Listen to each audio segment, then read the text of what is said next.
देखो question, monochromatic light of frequency 6.0 into 10 to the power 14 hertz is produced by a laser beam.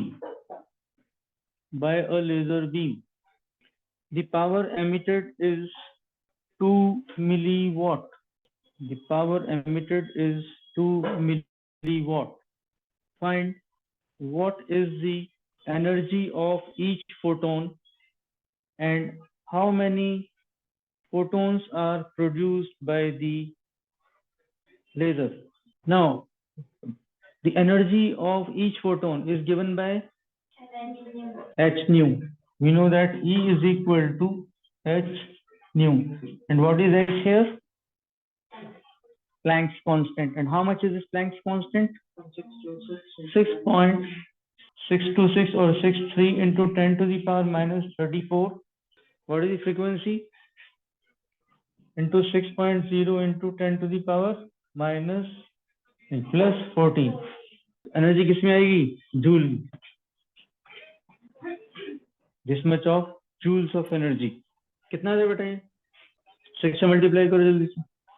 into 10 to the power 20 minus 20 और 3.978 into 10 to the power minus 19 joules. That is the energy of each photon. Now, how much photons are produced by the beam? जो beam आ रही है, एक की तो energy इतनी है और बीम की पावर है 2 मिलीवॉट. अब इससे क्या मतलब है 2 मिलीवॉट? इस 2 मिलीवॉट को हम इसे जूल से कैसे रिलेट करें? 1 watt is equal to 1000 joule होता है, ऐसे होता है. ग्रीशा की बारी. ये मिलीवॉट में दिया हुआ है, मुझे जूल में चाहिए क्योंकि जूल के साथ मुझे रिलेट करना है. 1 watt is equal to 2000 joule होता है, आई गेस. नहीं, गेस मत कर. यही होता है. झूठ है. झूठ है. Joule is equal to 1000 watt. झूठ है. ये भी गलत है. ये भी झूठ है. जूल और वॉट में कुछ रिलेशन नहीं है. तो पावर एमिटेड इज 2. ग्रीशा बता बेटा. ट्राई तो कर सकती हो. नहीं आता, ठीक है, ट्राई तो कर सकते हो. एनर्जी को 1 watt is 1 joule per second. ऐसे ही होता है. Power is burden per unit time. Yes, 1 joule per second is 1 watt. इसका मतलब क्या हो गया? In each second how much energy is produced by the laser? In each second कितनी energy produce हो रही है? E dash is equal to 2 millijoule और 2 into 10 to the power minus 3 joule. ठीक है.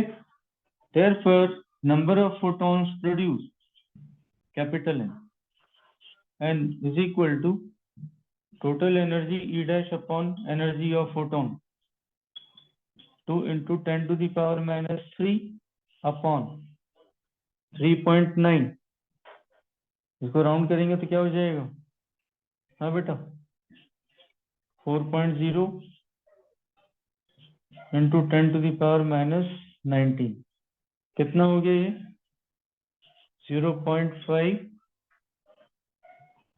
into 10 to the power 16 और 5 into 10 to the power 15 photons. समझ में आए? ठीक है. नेक्स्ट क्वेश्चन लिखें. The work function of cesium is 2.14 electron volt. Sir थोड़ा साइड हो जाइएगा. Find threshold frequency. Electron volt की करते हैं 3.1 से मल्टीप्लाई करते हैं. 10 होता है. हाँ, वो ठीक है, चार्ज के बराबर होता है. 1.6 क्या दिए हुए आपको? phi naught is equal to 2.14 electron volt. ऐसे दिए हुए. अब हमें क्या चाहिए? इसे जूल्स में चाहिए. ठीक है, तो जूल्स में कैसे आएगा? 2.14 into 1.6 into 10 to the power minus 19 joule. Now we know that phi naught is equal to h nu naught, where nu naught is the threshold frequency. Very good. Nu naught is equal to phi naught upon h. Phi naught is 2.14 into 1.6 into 10 to the power minus 19 whole upon 6.63 into 10 to the power minus 34. 0.512 into 10 is equal to 0.51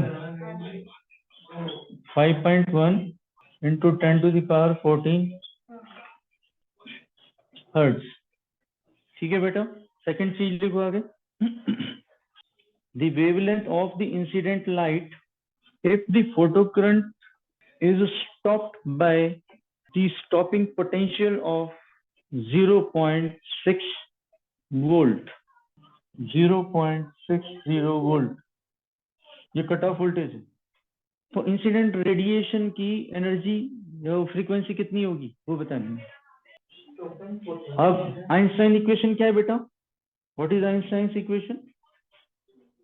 EV not K max is equal to h nu minus phi naught. K max हम क्या लिख सकते हैं? EV naught is equal to h nu minus phi naught. Therefore h nu is equal to EV naught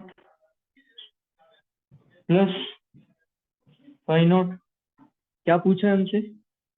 wavelength of the incident radiation. क्या पूछा है? Wavelength of the incident radiation. यहाँ तो वेवलेंथ है ही नहीं. अब इसमें वेवलेंथ कहाँ से लेकर आए? दोबारा बोल. दोबारा बोल. अब ठीक बोल. मैं इसीलिए दोबारा सुनने की कोशिश कर रहा हूँ. न्यू बोल रही है या म्यू बोल रही है? हाँ फिर ठीक है. क्या लिखेंगे बेटा उसकी जगह? Yes very good.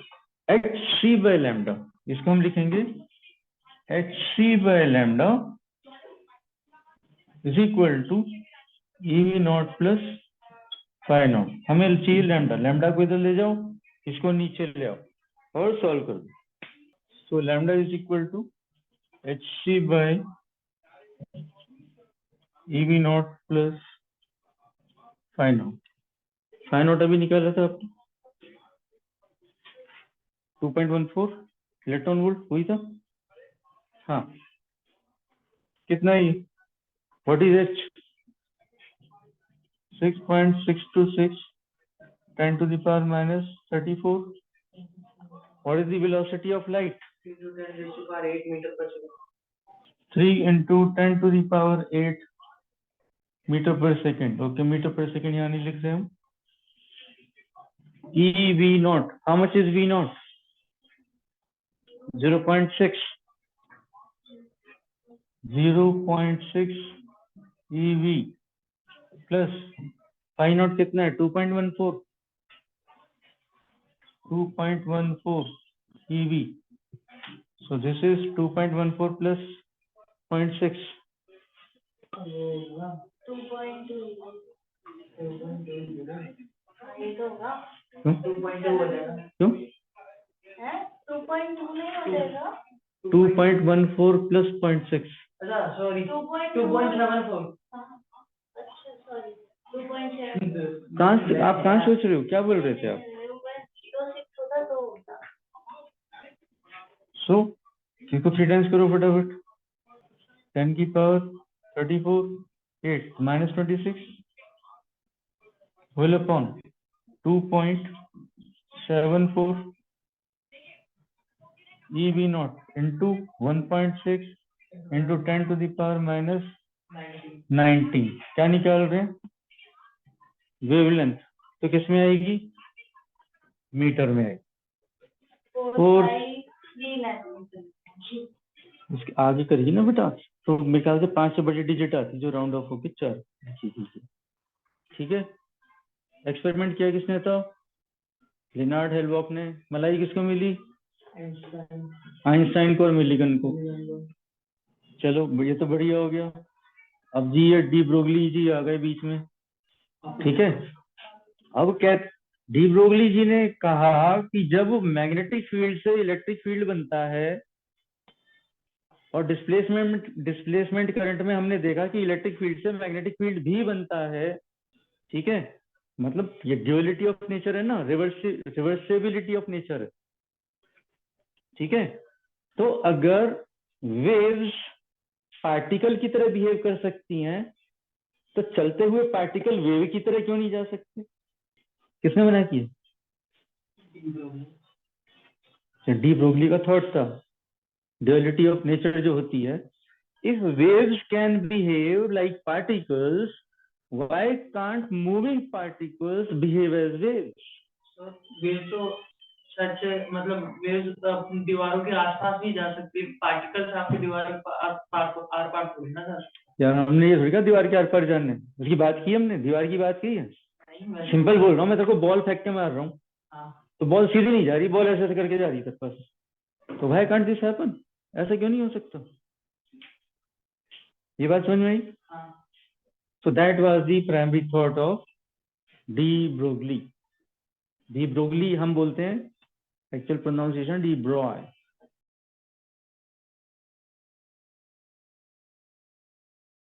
Moving particles हैं, उनकी जो वेवलेंथ है that is given by h by momentum of the particle, de Broglie equation, de Broglie waves, ये डाला है। अब कहता है ये बात तो फोटोन पार्टिकल भी फॉलो कर रहे हैं, देखो फोटोन पार्टिकल फॉलो कर रहे हैं इस बात को, है ना। उसने बोला है, क्या बोला उसने, momentum of photons is given by h nu by h nu by c, यही बोला है। और इसको हम अगर पलट के लिख दें c upon nu is equal to h upon p, तो ये वापस हो जाता है लैम्डा। कहता है ये चीज तो फोटोन भी फॉलो कर रहे हैं, तो पार्टिकल्स फॉलो क्यों नहीं कर सकते? ठीक है। अब फिर नया मुद्दा मिल गया साइंटिस्टों को, फिर रिसर्च शुरू कर दी। पार्टिकल मूव करते हैं इस प्रकार से वेव्स में, ये प्रूव करेंगे, ठीक है। अब रेस क्या लग रही थी, अगर पार्टिकल वेव्स की तरह मूव करते हैं तो पार्टिकल इंटरफेरेंस शो करना चाहिए, तो पार्टिकल डिफ्रेक्शन शो करना चाहिए, ठीक है। तो जो जो वेव के फिनोमिना वो पार्टिकल से भी होने चाहिए, ठीक है। और इसकी सक्सेस पता है कहां जाके निकली? Electron microscope. Electron microscope electron के वेव नेचर की वजह से काम करता है, और जो लाइट, नॉर्मल लाइट हमें मैग्निफिकेशन नहीं दे पाती, वो इलेक्ट्रॉन माइक्रोस्कोप दे देता है। ये चीज समझ में आ रही है? बहुत गजब की चीज है वो, जो इसका जो रिजल्ट मिला है हमें मैटर वेव्स का। De Broglie waves are also called matter waves. तो चलो अब थोड़ा इस पे बात करते हैं। बच्चे खेल रहे हैं ग्राउंड में, ठीक है। उनके पास बॉल है, 100 ग्राम की बॉल है, 100 ग्राम की बॉल है, ठीक है। तो जी बना देता हूँ ऐसे, नहीं तो 1009 लिख लोगे आप, ठीक है। और जब बच्चा दूसरे बच्चे की तरफ थ्रो कर रहा है, पूरी व्हील से कर रहा है, तो किस स्पीड से फेंक रहा है वो? उसको वेलोसिटी दे रहा है वो 40 मीटर पर सेकंड, ठीक है। तो बताओ ये जो बॉल फेंकी गई है कितना वेवलेंथ शो करेगी? मैटर है ना ये, इस मैटर की वेवलेंथ क्या होगी? तो बेटा ये फॉर्मूला लगाओ, ये वाला, यही फॉर्मूला लगाना है। मोमेंटम निकालो फटाफट। मोमेंटम क्या होता है? तो do it, h upon p करके वेवलेंथ निकालो जल्दी से। वेवलेंथ तो छोटी है इसकी। अच्छा आपने निकाल भी ली? मतलब 10⁻34 में आ रही है। तो बताओगे भी कितनी आ रही? मास 100 ग्राम, कितने किलोग्राम? लैम्डा है, वेवलेंथ है मीटर, 100 ग्राम है भाई। उससे काट दिया, वो एक जीरो उससे काट दिया, 4 बच्चा खा गए। कोई बात कि जितने भी मैटर के साथ हम डेली लाइफ में डील करते हैं, ठीक है, तो उनकी जो वेव नेचर होती है, उनकी वेवलेंथ इतनी छोटी होती है कि हमें वो महसूस ही नहीं होता, ठीक है, और कोई भी ताकत इतनी छोटी वेवलेंथ मेजर नहीं कर सकती। Let's take it as true. तो matter is moving in the form of waves, ये चीज ऑब्जर्वेशन में कभी नहीं आया। ये चीज समझ में आई? ठीक है, matter is moving in the form of waves, ये चीज कभी भी नोटिस में नहीं है। ठीक है, बट जब डी ब्रोगली हाइपोथेसिस आ गई और ये चीज सामने आ गई that elementary particles when they are moving they should move in form of waves, because waves while moving are behaving as particles, photon particles. ठीक है, तो this is de Broglie hypothesis, इसको मैटर वेव्स कहते हैं। This is de Broglie equation of wavelength. ठीक है, ये चीज क्लियर हुई, समझ में आया? ठीक है, डेविसन जर्मन ने बहुत प्यारा एक एक्सपेरिमेंट परफॉर्म किया था। उन्होंने क्रिस्टल लैटिस यूज किया। उन्होंने स्लिट किसका बनाए, उनको समझ में नहीं आ रहा था, क्रिस्टल लैटिस को यूज किया और उसके ऊपर स्पीड से आते हुए इलेक्ट्रॉन्स बम्बार्ड कर दिए उन्होंने। अब क्योंकि सारे इलेक्ट्रॉन्स क्या हो रहे थे, वेव फॉर्म में आ रहे थे, तो जब वो स्लिट के लैटिस में से पास हुए तो उनको बहुत सारे वो मिले सोर्सेस, बहुत सारे स्लिट्स मिले।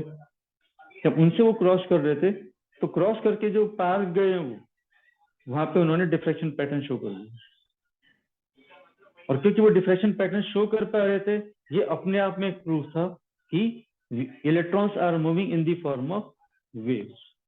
ठीक है, अब वो डिफ्रैक्शन पैटर्न से उन्होंने वेवलेंथ कैलकुलेट की।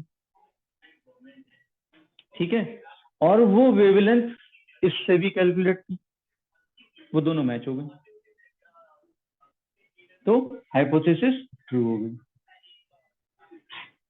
समझ में आ गया, कंफर्म हो गया, ये electrons move in the form of waves, सीधे नहीं चलते हैं।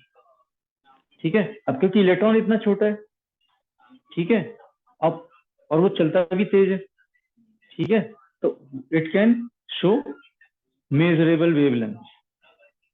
ठीक है, फिर एक कमाल और हुआ, बोर साहब ने बोर मॉडल दिया। ठीक है, पोस्टुलेट दे दिए उन्होंने 3। उनसे पूछा पोस्टुलेट आए कहां से, कहता है मुझे नहीं पता, मेरी गट फीलिंग है, मुझे लगता है ऐसा होना चाहिए। ठीक है, उस पोस्टुलेट के देने के 10 साल बाद डी ब्रोगली को समझ में आया ये पोस्टुलेट इस वेवलेंथ से मैच कर रहा है। On the basis of this wavelength, ठीक है, इलेक्ट्रॉन अपने ऑर्बिट में कैसे चक्कर काट रहे, उस पोस्टुलेट के अनुसार ये दोनों चीजें एक्सप्लेनेशन दी गई। तो ये सारी चीज एक दूसरे को जस्टिफाई करती चली।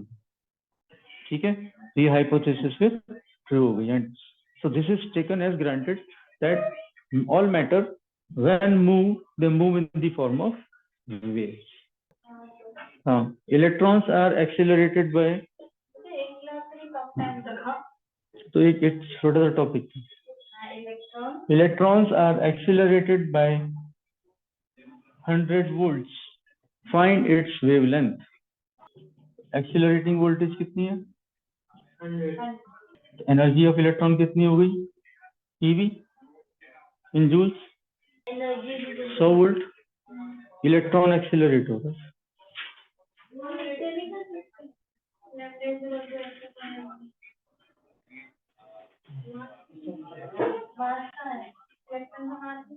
नहीं मोमेंटम कैसे है, बिना वेलोसिटी के मोमेंटम कैसे है? कोई बात नहीं, उस मगर कोशिश की ना, उसने सोचा तो सही। ठीक है, गुड, एक्सप्लोर करना चाहिए, तभी आपको रियलाइज होता है ऐसे हो गए, ऐसे नहीं होगा। ये एनर्जी, इतने जूल की एनर्जी, एक्सीलरेट हुआ इलेक्ट्रॉन, तो उसने वेलोसिटी एक्वायर की है। अब वेलोसिटी एक्वायर की है, ये एनर्जी उसके पास आ गई है, एनर्जी किस फॉर्म में उसके पास? What do we call energy which is by virtue of its velocity? तो बता दो बेटा, तुमने डेफिनेशन ही बोल दिया, काइनेटिक एनर्जी।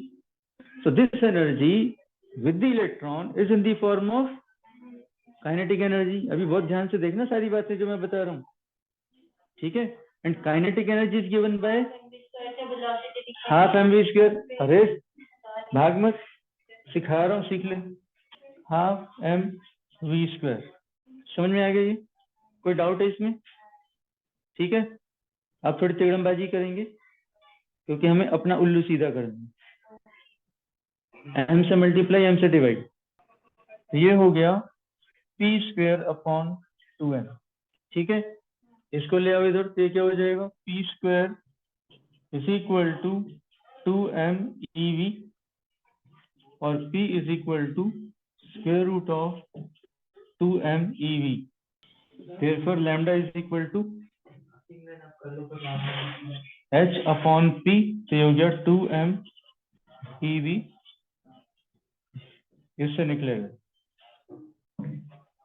तो जब भी ऐसा होता है electrons are accelerated by this much of volts, तो वो वोल्ट आप सीधा यहाँ रख सकते हैं। A proton is accelerated by this much of volts, तो फिर मास ऑफ प्रोटॉन यूज होगा, इलेक्ट्रॉन का मत यूज कर लेना। यहाँ समझदारी दिखा दी, यहाँ नहीं दिखाई। इसमें मास किससे यूज होगा? इलेक्ट्रॉन ही एक्सीलरेट होता है, इलेक्ट्रॉन का होगा। हाँ बेटा, जैसे इसमें आपने ई लिखा है, एनर्जी को आप एच न्यू से भी तो कर सकते थे। क्या? वहां से लैम्डा आ जाता, फाइंड इट्स वेवलेंथ, फ्रीक्वेंसी आ जाती वहां से, और सी बाय लैम्डा करके वो आ जाता। सी किसकी? सी क्या है? What is C? Speed of light. ये लाइट है, इलेक्ट्रॉन मूव होता है। 227 into 10 raised to power minus 10. Yeah. 5.39 into 10 की पावर माइनस 24 अपॉन 6.626 into 10 की पावर माइनस 34। अब इसको डिवाइड करो।